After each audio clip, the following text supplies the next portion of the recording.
Picture this moment. You're scrolling through your feed, consuming bite-sized truths that feel perfectly crafted for your worldview. Meanwhile, somewhere in history's graveyard, the ghosts of Rome's senators are nodding in recognition. They've seen this movie before. They know how it ends. What if the greatest threat to human civilization isn't nuclear war, economic meltdown, or even climate catastrophe? What if it's something happening right now, in your pocket, behind your eyes, inside the very way you process reality? Here's the terrifying truth nobody wants to acknowledge. We're not approaching a crisis of intelligence. We're already living through humanity's final exam, and we're failing. Every magnificent civilization that has ever graced this planet followed an identical script to oblivion. Not conquest, not plague, not natural disaster. Something far more seductive. The slow, sweet poison of intellectual surrender. From Rome's marble halls to Maya's astronomical towers, from China's golden dynasties to Islam's centers of learning, they all discovered the same fatal addiction. The comfort of not thinking, the luxury of certainty, the bliss of choosing easy lies over difficult truths. Today, we're not just witnessing this pattern unfold. We're the starring actors in civilization's final act. Remember 2016? Oxford Dictionary crowned post-truth as their word of the year. That wasn't just linguistic evolution. That was our intellectual death certificate being signed in real time. But let's rewind 2,400 years to Athens. A curious old man named Socrates had the audacity to ask uncomfortable questions. His crime?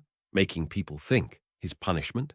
Death by poison. Today, we don't need hemlock. We have something infinitely more effective. Algorithms that feed us exactly what we want to hear. 6 times faster than truth, lies race through our digital bloodstream. Why?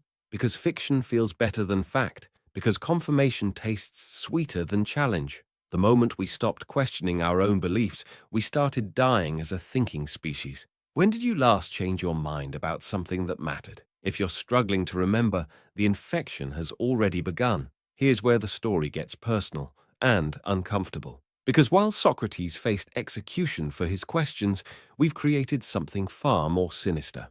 We've built a world where thinking itself feels like work, where complexity gets buried under avalanches of memes, where your average person spends less than 15 seconds with an article before hitting share. We're not reading anymore. We're reacting. We're not analyzing anymore. We're absorbing. The Roman Forum once echoed with passionate debates about governance, philosophy, law. Citizens gathered to wrestle with ideas that had no easy answers. Cicero's speeches were studied not for their entertainment value, but for their logical architecture.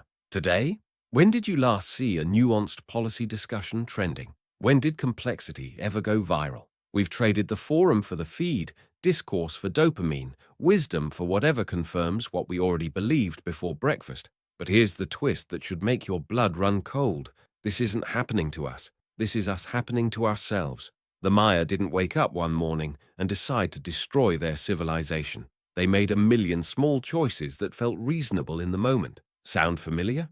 Now comes the seductive phase, the one that feels like progress but kills like cancer. It's the moment when me, right now, becomes more sacred than us, later. When immediate comfort trumps long-term survival every single time. The Maya could predict solar eclipses centuries into the future with mathematical precision that would make NASA jealous. Yet when their forests started disappearing, when their soil began dying, when their water sources started failing, what did they choose? Another palace, another monument, another season of abundance for the elite while the foundation crumbled beneath their feet. They had the knowledge to save themselves. They lacked the wisdom to use it. Does this remind you of anything? Maybe a planet whose climate scientists can model weather patterns decades ahead with stunning accuracy?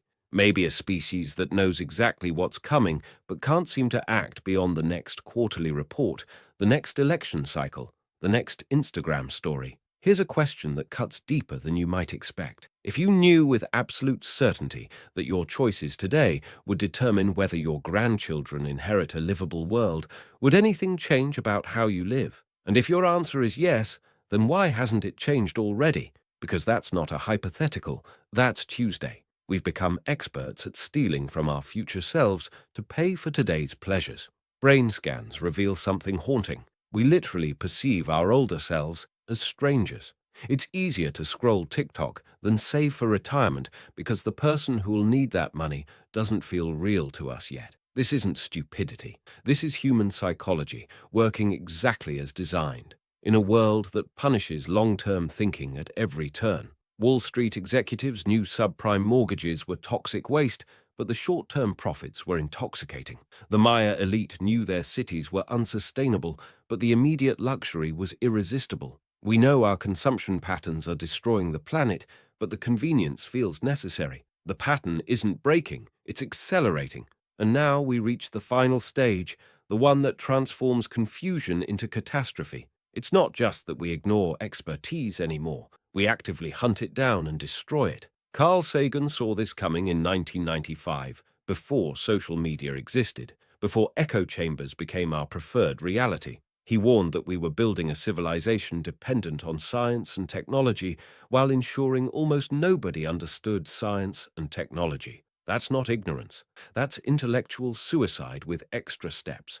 During the height of a global pandemic, with the most advanced medical research in human history working around the clock to save lives, significant portions of humanity chose to trust Facebook posts over doctors. People died because they believed social media influencers over scientists with decades of training. Horse deworming medication became more trusted than vaccines developed by teams of researchers using generations of accumulated knowledge. This wasn't about evidence. This was about war against the very concept of expertise itself. But here's what should terrify you most. How many experts do you actually trust? Your mechanic? Your weather forecaster? Your doctor?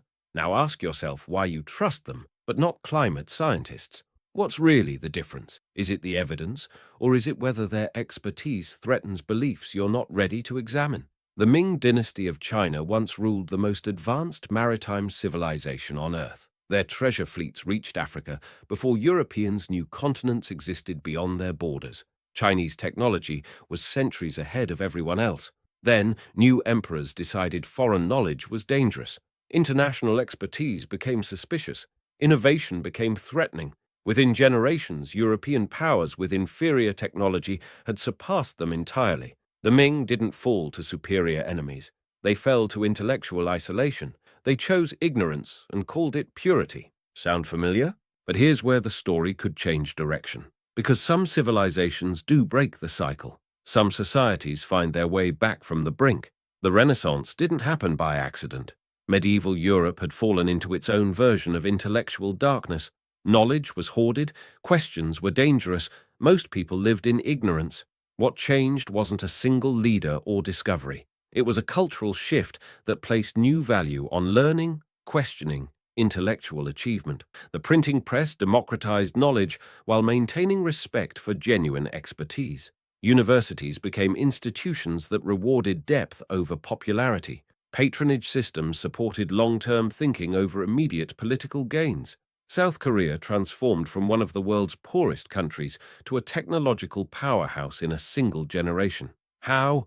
By making massive investments in education, particularly in teaching people how to think, not just what to think. The difference between civilizations that collapse and those that renew isn't resources. It's the conscious choice to invest in long-term thinking over short-term gratification. Venice maintained stable governance for over 1,000 years by creating systems designed to promote wisdom over popularity. Their leaders were chosen through processes that favored experience over charisma. Their policies balanced immediate needs with sustainable practices. They understood something modern democracies have forgotten. Good governance requires deliberate systems to overcome our worst instincts. So here's the question that determines everything. When you look around at the intellectual chaos of our time, do you see yourself as part of the problem or part of the solution? Because passive observation isn't an option anymore. History shows us that civilizations are saved by people who choose to act, not by people who choose to watch. This means seeking out information that challenges your deepest convictions. This means supporting media that prioritizes accuracy over entertainment. This means making decisions based on long-term consequences rather than immediate convenience. Most importantly, this means practicing intellectual humility, the recognition that you might be wrong about things you feel absolutely certain about. We stand at the same crossroads every great civilization has faced. We can follow Rome and the Maya into comfortable ignorance until reality forces a harsh awakening. Or we can choose the harder path of renewal, consciously rebuilding our capacity for wisdom. The pattern of civilizational decay is as old as civilization itself, but so is the pattern of renewal, of societies that choose wisdom over comfort, knowledge over ignorance, long-term thinking over immediate gratification. The question isn't whether we can avoid the fate of Rome or the Maya.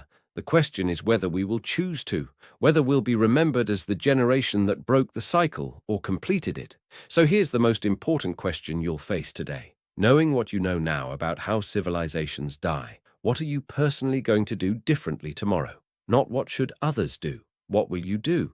Because the future of human civilization doesn't depend on some abstract they. It depends on you, on me, on each of us making different choices. The choice is ours.